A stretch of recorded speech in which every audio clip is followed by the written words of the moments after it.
So, this morning is going to be an all-encompassing Missions Sunday. So it's not just about reports and things. I'm going to wrap this up at the end and do more than just report. But it is good to give a report on all that we've got going on. That some of you have been asking with certain ministries what we're doing, how it's going.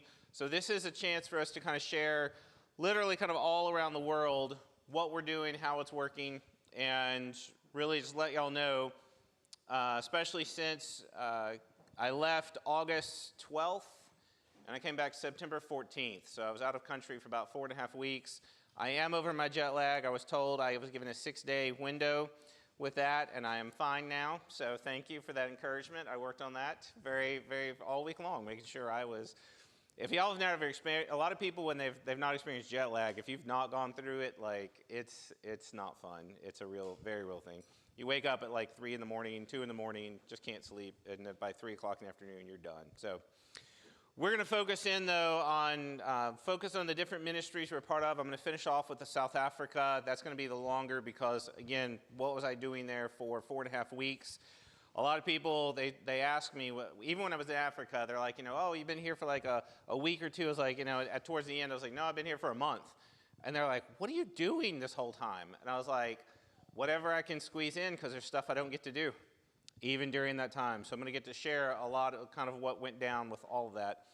But we're going to start with Nepal, an update here. So if you have not heard, the country of Nepal basically did a flip, and this happened while I was in South Africa. I got the email from our contact. I'm going to refer to him as a contact because don't want to use his name and other things as we're streaming, which is fine. But he messages me, and he messages everybody basically saying it was what they're called the Gen Z rebellion. The government decided that it was going to ban all social media. And the day they did that, Gen Z rose up and they burned every governmental building in Kathmandu to the ground. Like flat, razed all the buildings, the prime minister's home, they burned it all to the ground in a day. And so he was messaging me, letting me know this is what's happened. The prime minister was removed. They've got the military had to come in and basically bring order and peace because there was just destruction. The churches as a whole, they sent out a memo to basically all the churches saying, do not gather. Like it's an absolute safety concern because Christians were being blamed for what was going on. Mind you, Christians are like something like 4%, 5% of the population.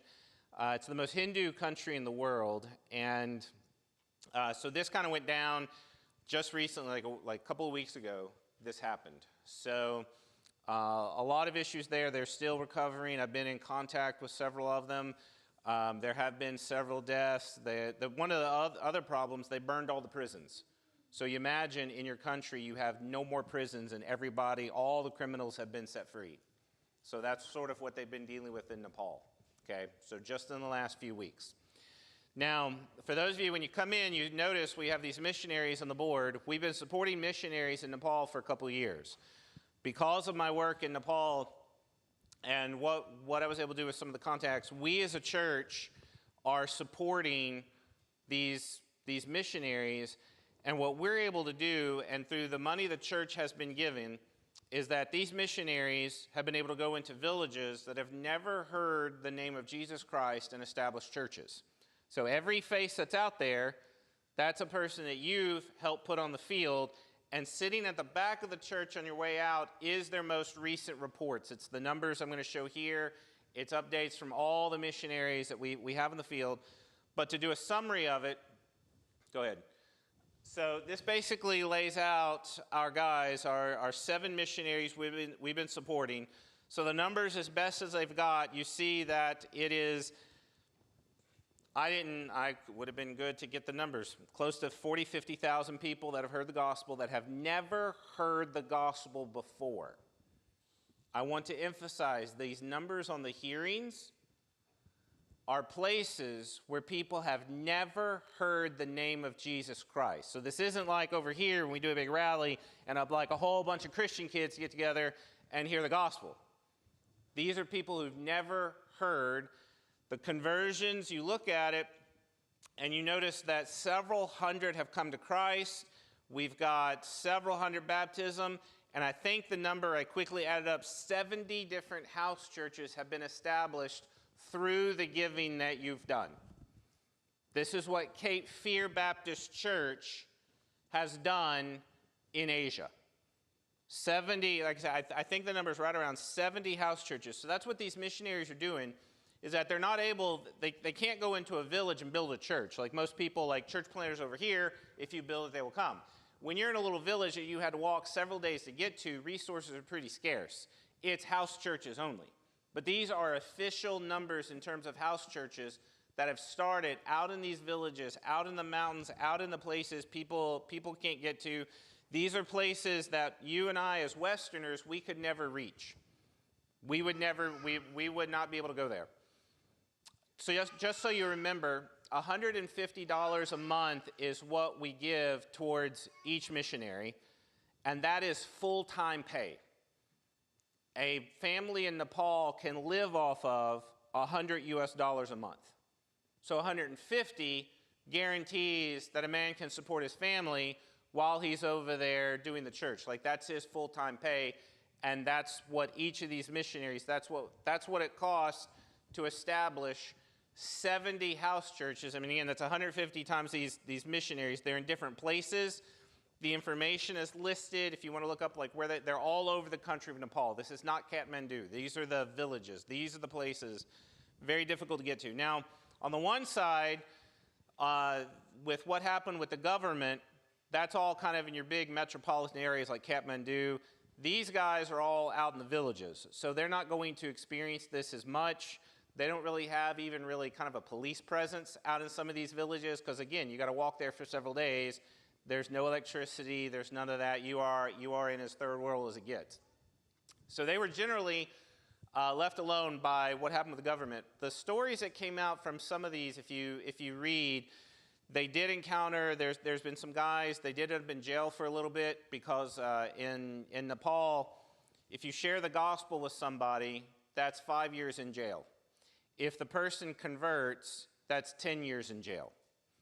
So when you look at how many people have heard the gospel for the very first time, and you do the math on how much jail time these guys should be serving based upon sharing the gospel, that's a part of what we as a church have been able to do. This is because of your effort, your faithfulness. Now, right now, what we're doing is we're working on, these guys have been supported for the last couple of years. 4,500 years of jail time is what was earned just through the preaching. Now, the conversion, see, you gotta go 10 years on all those that converted, but you did it. It's with it. Okay, cool. So, since these guys have been supported for the last couple of years, they've been working towards establishing their own income in the villages, putting themselves there, because the idea is that we will not support them forever. Because what happens a lot of times with missionaries, they go out, they work until the support goes away, and then they have to come home. These guys began day one trying to figure out how to make their own living there, tent-making jobs in the villages. So we're actually going to be able, starting in 2026, we're going to be pulling back our support because these guys are able to support themselves, and that's going to free us up as a church to decide, do we want to adopt more missionaries, or do we want to go another direction? It's all open in that, but that's what we're looking at doing starting, like I said, early 2026. My goal when I got back was to have some conversations about that before today, but obviously, like I say, things in Kathmandu are a little dicey, and that's where my contacts are. So, they're okay. I know they're okay. I'm getting those, but they're working pretty hard to kind of pick up with what's happened there. So, you'll be getting another report on that later in the year. I feel almost like I should have questions, you guys. We can almost like open it up, like, there's anything you want to know or anything, hey, we'll just do this. This is not sermon time. This is where we can interact. Good.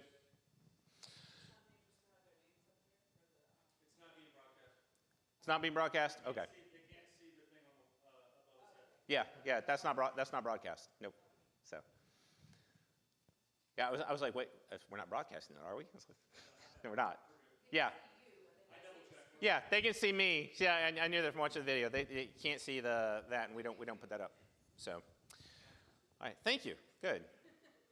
All right, so that's one of the things abroad. We're going to bring it back home. Grace Creek Christian Center, which is obviously here in Grace Creek. Miss Ramona is going to bring a report about that and just kind of fill us in a little bit on what's been going on. I've been gone, so I can't fill in like. You guys have been busy last month, so. All right, do we want to? I think y'all can hear me. No, please use the microphone. Please use the microphone, please, so that it can be heard across. This one? Yeah, that'll work.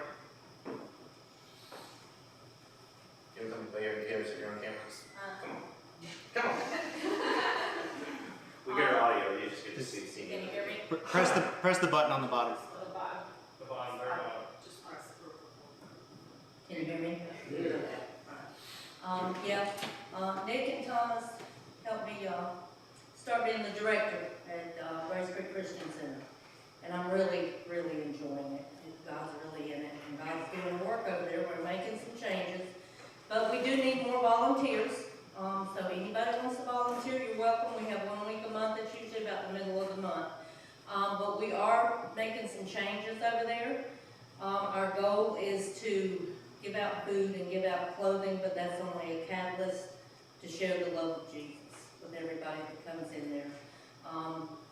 We do serve about 40 to 50 families a week over there, and that entails anywhere between 150 and 175 people totally in those families.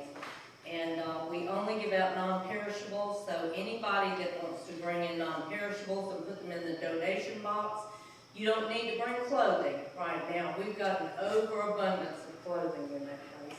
And God's just graciously blessed us with a lot. We don't need furniture or anything like that. But we had a yard sale recently, and because we basically fund the food pantry from funds that we get in. And we have some gracious people here that we receive donations from. I won't name names because they probably don't want me to. But we do have some gracious donators.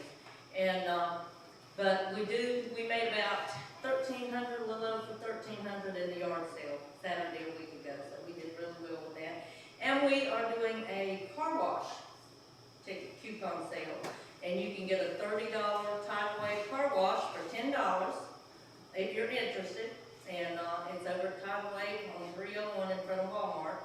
Good car wash. I go there every month. I have a membership. But anyway, we're doing that to raise funds. We bought the tickets for $5, we're selling them for $10, so we're making what we spent back. Plus, we're getting 100% of that investment back. So, but God is doing work there. So please pray. Number one, pray for the Christian Center, because we do want it to be a means to share the gospel with people. And you never know what people are going through. I mean, sometimes we can get aggravated with some of the people that come in there. I'm going to be honest with you. But you don't know what they're going through. You don't know what they're going through. And so just please pray for everybody that's volunteering. If God moves on your heart to volunteer, please come and help. Because we need, not just on the days. I'm wanting people to volunteer on off days so that we can get over there and do some cleaning and do some reorganizing and get things where they need to be spruced up and presentable, because we want to give God our best over there and make the people feel like they're valued and not just getting everybody's leftovers. So, any questions? Yeah. Can you explain how it's not just Cape Fear, how many churches are involved with it? Yeah. Right now, Cape Fear is involved, Mormon Methodist, Mount Vernon Baptist, where Sean Porter is the pastor, Resurrection Church over on Chickenfoot Road, Mount Pisgah down here is involved. Now, those are the main churches that are really involved right now. The 6 churches together in Grace Creek. Right. And if we could reach out to some of the other churches, and encourage them to be a part of it, that would be a big blessing.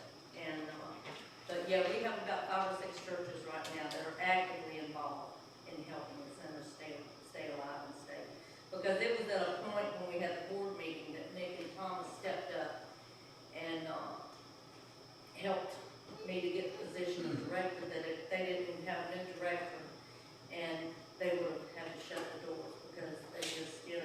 And another thing I want you guys to pray about is, you know, I'm not a spring chicken, as all of you can probably tell. And the center has a lot of people there that have been there from its inception. And if it wasn't for those people, the center would not be going yet still. But we need some young blood. We need younger people to hear from the Lord and see if that's where God wants you, because when us older people move on, you know, whether it's going home to be with the Lord or God just tells us to go home and sit down for a while, we're going to need some younger people, or else the Christian center won't be here. So we need prayer about that, and we need younger faces to get involved. But I thank you for everything you've done. I thank Nick and Thomas for helping me get there, because I really enjoy it. It's anywhere between 40 and 50. Sometimes it's a little bit more, sometimes it's a little bit less, but that's the average. That's a week. When did the center start? It's been there for about 21 years, I think it is. So that's what, early 2000s, about 2004. Anything else? Okay, thank you.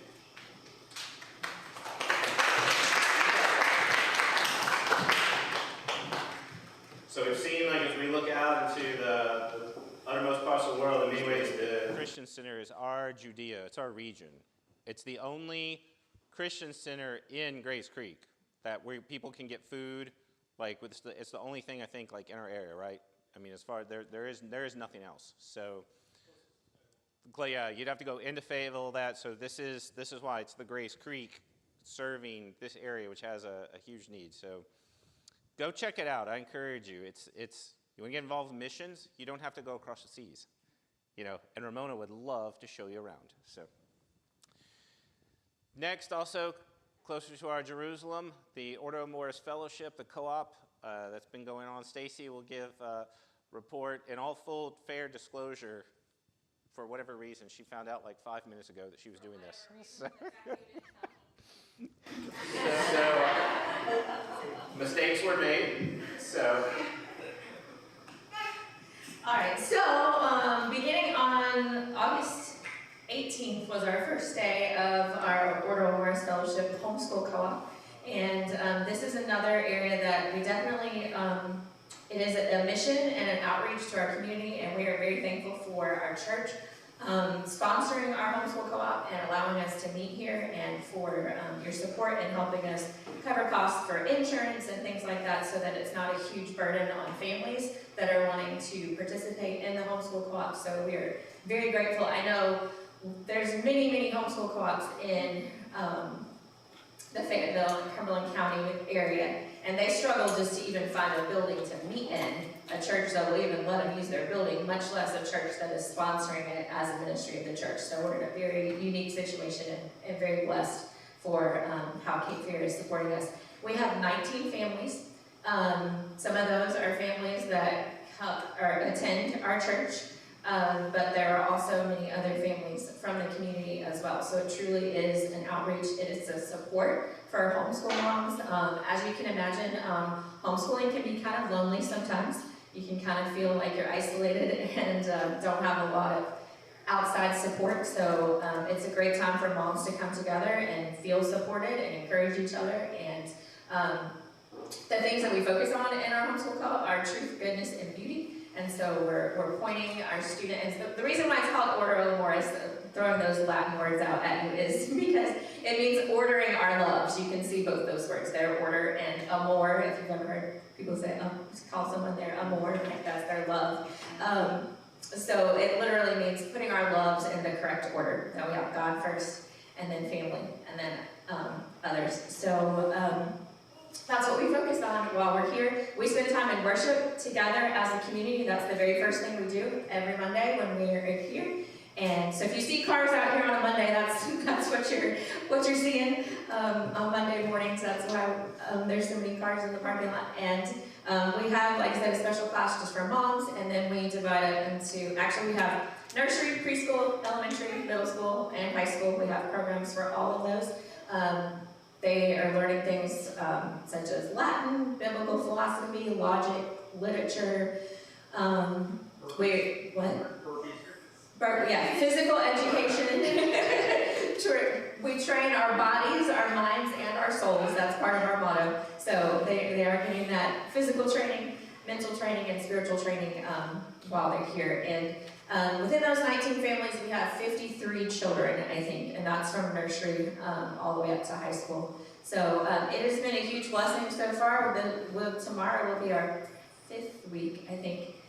Tomorrow will be our 5th week meeting, and it's already having an impact on the families that are participating. And again, we just thank you for your support, and that's just another way that Cape Fear is reaching out to our community.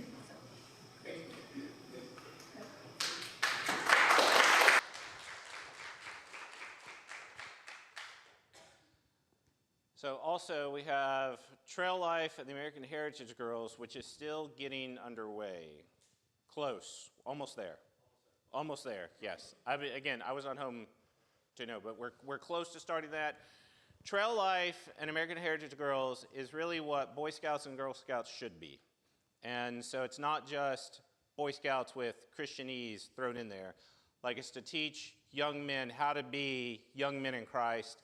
The American Heritage Girls teaches girls how to be young women in Christ. And so we're looking to start this very soon, very close to getting that started. We're looking at doing Sunday nights, correct? Sunday evenings, once a week we meet. And this is something that we as a church, we're able to minister to families again in the same kind of way, being able to come alongside the parents, come alongside the kids to instill in them through this opportunity, through learning and getting outdoors, for some of us like myself, it's going to be a complete learning experience. I don't get outdoors as much as maybe other human beings do. So it gives me a chance to be ministered to as well, to learn alongside the kids. So we're looking forward to that. You'll be hearing more about that as we get closer to that.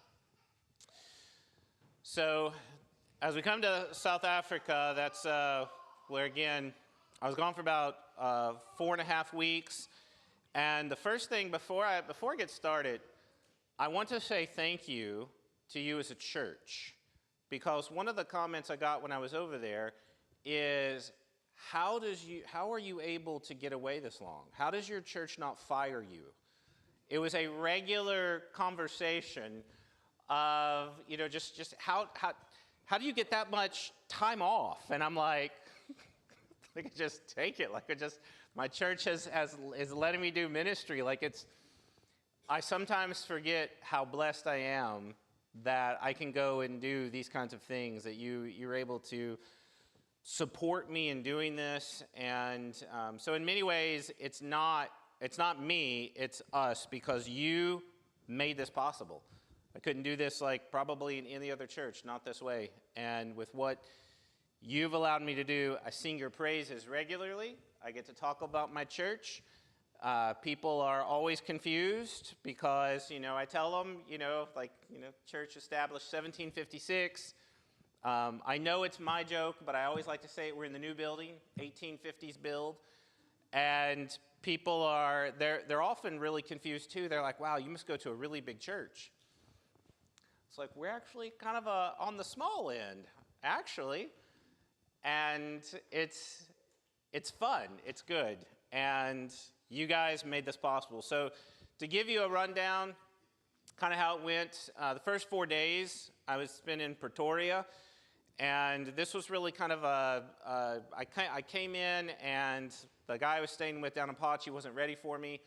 So I get to spend these 4 days up there. And I'm going to sort of shotgun blast you with all that was going on, because people ask, what all do you do? Well, here's what it looks like. I met with Apologetics SA, which is a Bible college over there. That was what originally got me into South Africa. Some of that leadership has been here. If you met John, Suzette, and Tilly, they came about 2 years ago.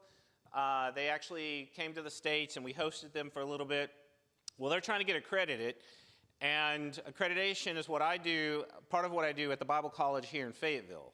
So once we sat down, I realized, wait a minute, there's a lot of analogy here. I think I can help you guys do this.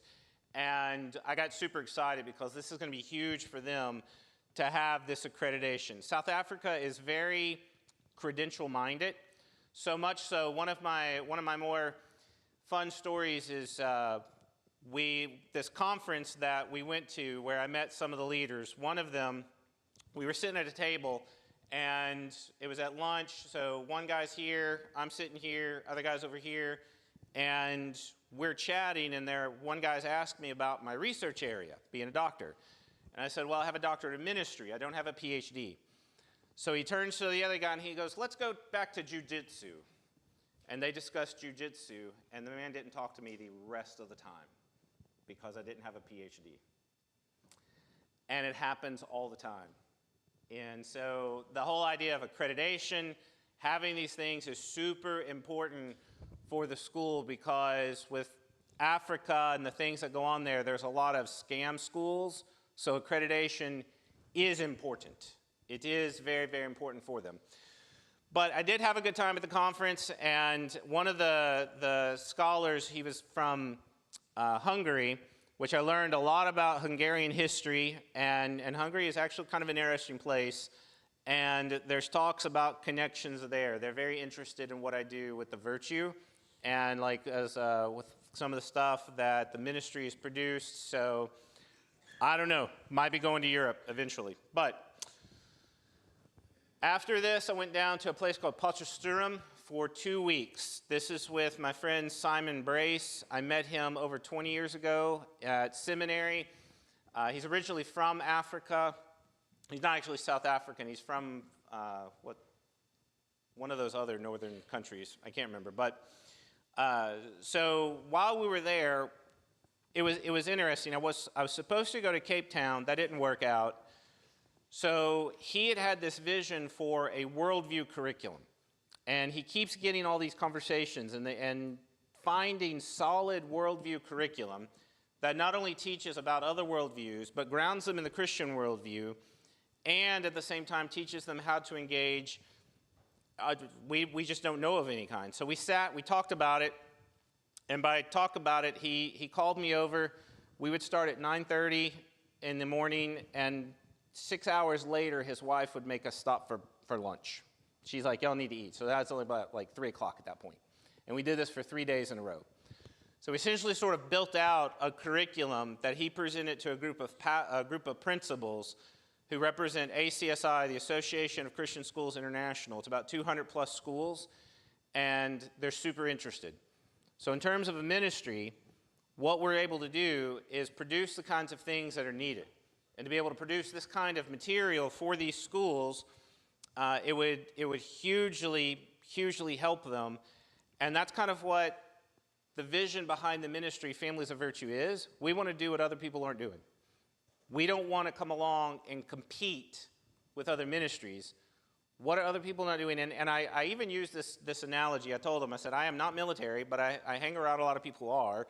And I learned about the value, like within you take a small unit, and they can get in, they can do things the larger unit can't do, because you see the large unit coming.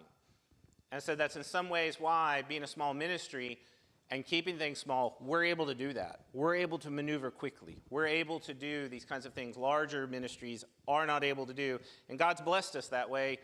And so we're moving forward with this. We're writing some of this for him. We're presenting it he's presenting it to ACSI in an official conference October 7th. And we're also going to be presenting it to the schools we work with here in the States. So we're going to see what God does with this. But while I was there, I also got to present 4 sessions on virtue. We packed in 50 students into this guy's living room, which is not uncommon. Okay, he bought this house for the purposes of, it's right across the street from Northwest University. So these students come in there. I say one pastor was converted because he was initially hostile to the idea of classical education and virtue, and he loved it so much Monday night that on Wednesday night, when we did our final 2 sessions, he was leading Bible study at his church, cancels the Bible study at church, basically tells his church, I'm canceling it, y'all come over here to this place with me, and showed up on Wednesday for the remainder of the sessions. None of his people showed up with him, but he was there. He showed that. I joke. I was like, I know how that is. That's what happens in churches. But he was there.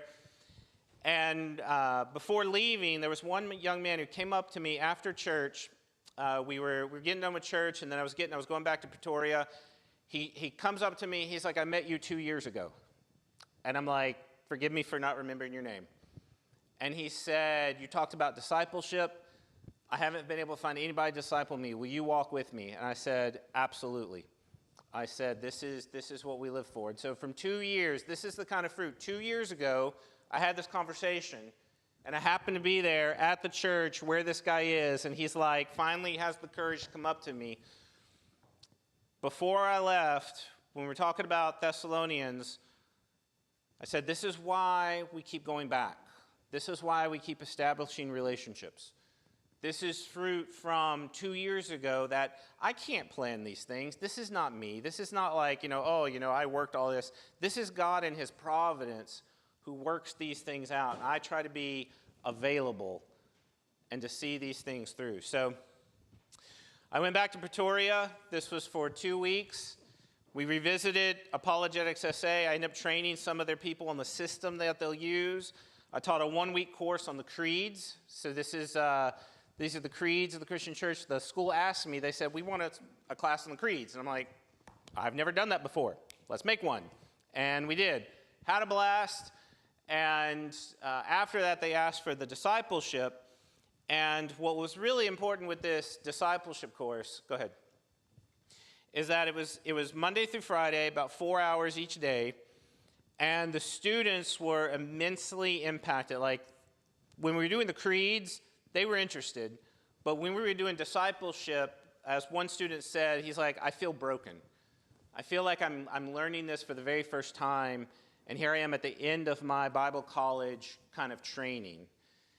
And I was sharing with them some of the stories, and I explained to them, yes, my pastor once told me that after I shared some of my ministry stories, like he decided he didn't want to be in ministry anymore, basically, or you were afraid. You're like, who wants to do this?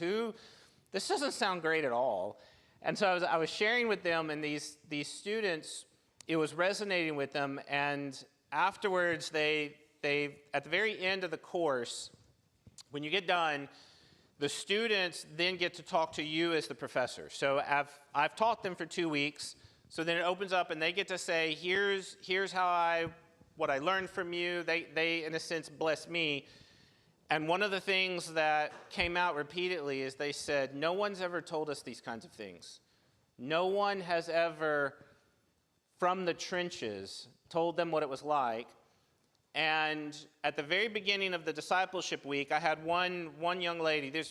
They're all about 21 years old. They're all 21 except for the one lady. She was 42. So we had these young 20-somethings, and one lady, she says, this feels impossible. This feels like a task we can't do. You're talking about making disciples of the nations, fulfilling the Great Commission. And we know how bad things are. She's like, this feels absolutely impossible. And my reaction, without missing a beat, was I said, awesome, because that's how God works. If it is easy and we do it, who gets the credit? This is exactly how it was. I was like, this is us. We get it. Look at the story of Gideon. 30,000 guys, and God says, nope, we're going to do this with 600. That is stupid in American terms. That's stupid in terms of practicality. And God said, I'm going to do this so that way when it happens, no one's confused as to who made it happen. And I said, so we have a commission to go make disciples of all the nations. It's absolutely impossible, and that's why it's great, because that's where God works. In those situations where it's impossible, God works. He will do this. And I said, what's required of this is the commission was given to us. You go and you make disciples, okay? So how do you do that? I said, that's why we spent that week. We started with, what's a disciple? I made them all write down, what does it mean to be a disciple? They all wrote it down. They all shared completely different definitions. I said, so right off the bat, we don't even know what disciples are, so should we be surprised we're not making them? This is how the whole week went. It was so much fun. Because they were like, oh, we've not thought of this. We went through in this week, and they felt like we were talking about the reality of the church struggles, what pastors face, all of these things. But it was this constant call that I said, listen, Jesus said the gates of hell will not prevail against this church, this thing that he's established. So I said, what are you really worried about? Are you worried about, let's be honest, in church and among pastors, nasty old people in the congregation? Now, I look around and we don't have a lot of blue hair here, okay? So this is among pastors speak. When you see the sea of blue, you got all the older people there. It has been oftentimes that's where we get resistance. Now, when I was in Pretoria, I did get to speak. It's called TGIF. Thank goodness it's Friday. And they meet 6:30 in the morning for this little talk, and I met with them, and it was all older people. And I looked at them, and I said, you are the most untapped resource the church possesses. These grandparents, I said, among you who've lived these long lives, who have what you've walked through. Again, and I told them, in the South African context, I said, I'm looking out and I'm seeing everybody. You remember life before apartheid ended. You remembered what things were. You remember the transition. You've gone through these upheavals. You've lived and you've survived. You've walked through all of this. And don't you think your grandchildren need the wisdom you've gained? And I looked at them and I said, I don't know you, but I know in my hometown, my churches, usually it's grumpy and complaining, and the kids are too loud, the music's too loud, the music's too new. That one came from the late 1800s. That's the new stuff. I was like, this is what we struggle with in our churches. And I said, so what are you? Are you the source of life and truth in your church, or are you the voice of dissension and complaint? And they all just kind of like, they owned it. They're like, we are going to, this little group of these old people, I told them, like, you can do this. You can make disciple makers. And most people are like, I can't. I was like, if you can make children, you've at least got a few that have been assigned to you directly. And I was like, and if you've got grandchildren, you have them by proxy, okay? So you may not be directly responsible, but you're ultimately responsible for those other ones that are running around. That's on you. This is up to you. So this is the opportunity to go in and share, communicate these things. And you can't do this through Zoom. It just doesn't work the same way. I do disciple through Zoom a lot. It is an awesome tool, but nothing beats being boots on the ground with the people. And that's the encouragement I often give to you guys. This is why start with the Grays Creek Christian Center. It doesn't take that long to go and to check it out. And you know what happens? You have to interrupt your life. You have to sacrifice. That was the hardest thing with this trip, was that Stacy and the boys dropped me off. Usually I catch a ride with somebody else. I did not like having to tell them goodbye for over a month. It gets harder and harder every time I do it. But I do it because there's work to be done, and it's a sacrifice to be made, and Lord willing, I come home, and then I get 11 months with my family. Just got to take a month and be over there.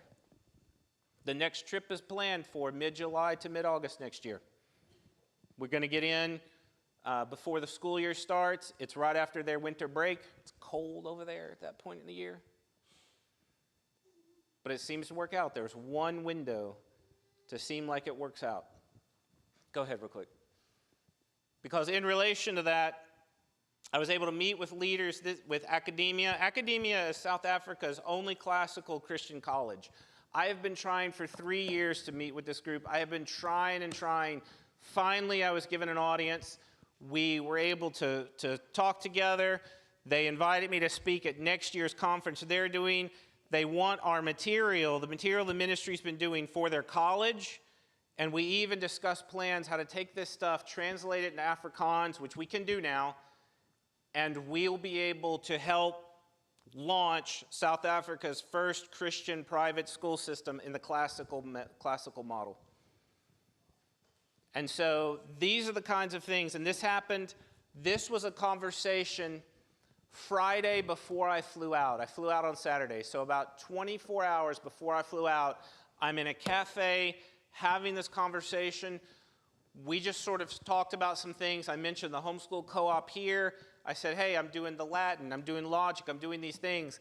And they said, what's the possibility of getting this Afrikaans? There's no such thing. It doesn't exist in Afrikaans, and they're an Afrikaans school. That's the main language they speak. You're either Afrikaans or English among the white South Africans. And so they said, what's the possibility? And I was like, actually, we have a lady who does this for us now. She's actually been playing with it, translating these things. And they said, this is absolutely what they need. And that Families of Virtue, God has poised this ministry to help launch these kinds of things. It's not because we're smart. It's not because we have all these resources. And that's why I look at it and I say, it's all God.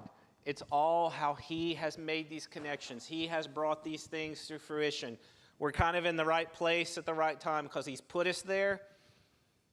And because of that, we're poised next year to expand the borders even further, helping these ministries, helping these churches, helping these schools. And no one else will do it. To translate a single book into Afrikaans into any language usually is going to run like between $10,000 to $20,000 in the professional sphere if you want to know how much translations cost. We're able to do that at a fraction of the cost because God has led people and brought people together. The last thing, I was able to go on air several times with Radio Pulpit. So the podcast that we do that, again, thank you to Nick, Justin. Without them, it wouldn't happen at all. We do a podcast. Actually, we have a room over here that's our studio. We do about 3 episodes on a Monday night, but every Monday, now on Mondays at 5:15, a very coveted time that's your drive home. On Mondays, that's when our podcast airs all across the country of South Africa on the radio. So what we do here at Grace Creek, which again, you as a church, thank you that we can take a room and do this. I've been at plenty of churches. They would never offer up a room. They would never let us do this at all. At all. Like it's a big deal, huge deal. Or you'd have to bring it before the church and have a big vote on it. Nick loves that. That's his favorite. What we do here is broadcast across the country of South Africa while people are stuck in rush hour traffic. And they get to hear about how to raise their families in the Lord through virtue and what's true and good and beautiful. And you as a church make that happen. Those episodes are done here and are spread out through South Africa every Monday now. I was actually able to go into the studio and do this. That was so much fun. It was terrifying. And the last thing to throw on here, the way God brings people together. I carry over diplomas for people because you can't mail anything to South Africa. It won't get to where it's going, okay? The mail system's terrible. So I brought over a diploma to a young lady whose husband has friends who work with World Mission, and they wanted to sit and talk with me. I had 2 conversations with them, and they asked what was the possibility of getting our stuff translated into Arabic and be utilized in Afghanistan. I said, I've got a former student who was born in Egypt, speaks fluent Arabic. I'm going to talk to him. So there's a strong possibility, like these materials that you're using on Sunday morning, that's the first thing they wanted. They said, this is so helpful for discipleship. They want that in Arabic, and they want to use that in Afghanistan for their ministry over there with World Mission. You as a church, Grace Creek, make this happen in a huge way. You're the guys who support, you send, you pray, You allow the freedom of movement that we're able to do these kinds of things, from a homeschool co-op that meets here, to going and providing leadership to the community, to putting missionaries in the field in Nepal, to even all of these avenues that open up in South Africa. I couldn't do this at any other church. I wouldn't be able to do it. I could not be on staff at a church. I need you to understand this. I know very much how blessed I am and the kind of freedom you have given me. Never in my, technically I've been in some form of ministry since 1997. Since then, this is the first time I have ever had that freedom. And you as a church make that happen. So what I encourage you, with all the things that we're supporting, all the things we're doing, I want to finish with this. It's nice to support, but I encourage you, be those hands and feet. I've taken a few of you to South Africa. You don't have to go to South Africa, but you can, even just locally, there's all kinds of ways, and I encourage you, get started. Break the ice. If you're like, I've never done anything like that before, go for it. Try it out. The worst thing that's going to happen is you die and meet Jesus, and that's the best thing. So just remember that. It's a win-win no matter what. Yes, sir. What's that? Oh, thank you. Oh, there's so many. Real quick. So Nick bought some land. Most of you might have been following that drama. So Nick bought land. And we're bringing over a men's ministry to the States next March. We're going to bring them over and start a Camp David, which is a ministry for men. They've been doing it for over 20 years, massive success. And because of the vision Nick has, we're going to be able to do this here in the States. And the Camp David guys are super excited. I was able to sit down with them, share with them. We're working on material to help them. They are so excited about what God is doing and to see what this would look like in the United States. And so that's coming up, like I said, next March is what we're looking at. What's that? So that's one of the ways, if you want to be hands and feet, helping Nick clear land is actually one of those ways. In all honesty, we're going to bring a genuinely successful ministry that's in South Africa. They're so successful they have to turn people away. They can't meet the need they have. But they've got new leadership they're bringing up. There's things they're expanding in South Africa. They're going to be able to expand to the States. So I want you to understand, we as Grace Creek, as Cape Fear Baptist Church in this little portion of North Carolina, we have the opportunity to be the conduit to bring a ministry into the States that could potentially change, as they have done in South Africa, thousands, if not tens of thousands of lives and families. You with me? You, as a church, have this ability to do it. So again, thank you for making all these things possible. If you would, stand with me as we close in prayer.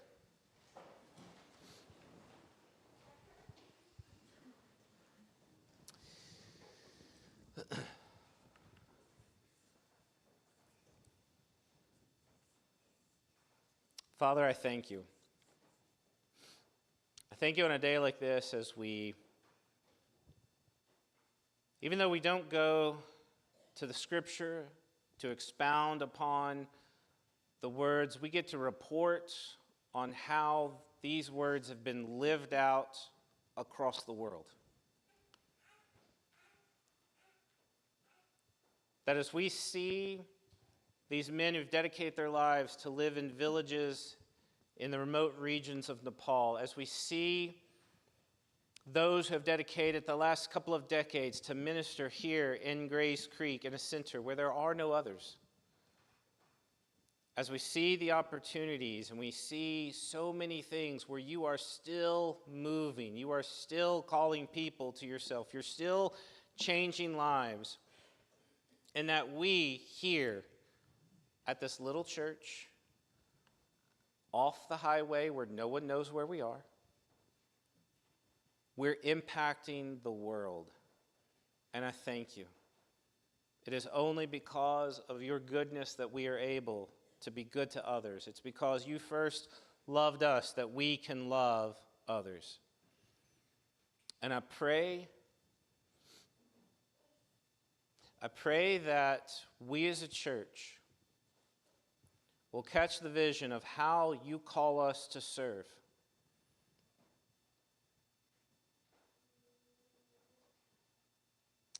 You've given each of us a mission in our family. You've called each of us to be part of this church. But Lord, have we asked you how else you would have us serve? Father, before we leave, Lord, may we understand what are the next steps? What have you called us to do? How should we spend our lives that upon the day we die, do we look back and we recount the number of football games we've watched? Is our life measured by the number of fancy meals? What is the measure of our life? Pray, Lord, it may be measured in the service to you, that with whatever we do, whether it's moving dirt, hauling debris, handing out clothes, or touching the world, that you would look at us on that day and say, "Well done, my good and faithful servant."